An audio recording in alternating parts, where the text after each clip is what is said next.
This scene is from the pilot episode of The Sopranos, directed by showrunner David Chase, and it makes excellent use of lighting, sound, camera work, and editing to truly immerse us in the happenings of the New Jersey Mafia, and in particular, the casual cruelty of the series protagonist Tony Soprano. The use of diegetic sound is a key part of setting the scene's tone.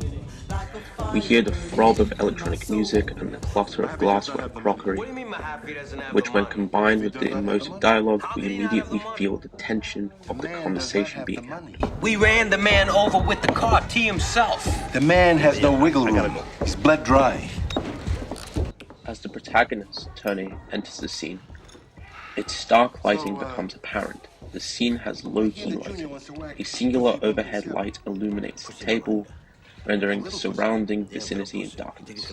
This gives the scene a sinister feeling, with the members of Tony's crew being backed by pitch black, while Hesh, a criminal associate of theirs, sits with his back to the neon lights of the club, making him seem more transparent or more open.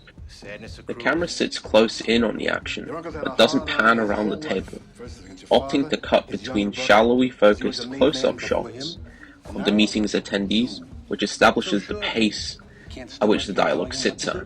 A tense, almost Sergio Leone-style standoff barely managing to keep from flying off the handle, and full shots of the table.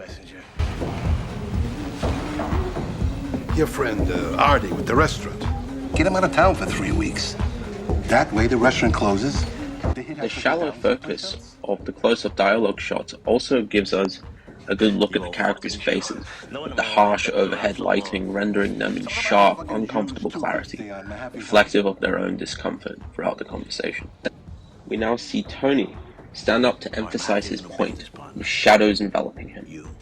He is of this criminal world, able to exist comfortably in its darkness. His large physique looms in the darkness, making Tony seem almost monstrous in appearance, as he describes his next scheme.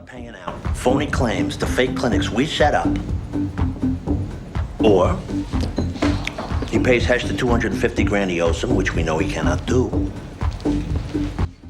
In conclusion, the application of relevant editing, lighting, sound, and cinematography techniques elevate what would be otherwise a simple exposition scene into a far more interesting observation of our perception of the characters in the scene.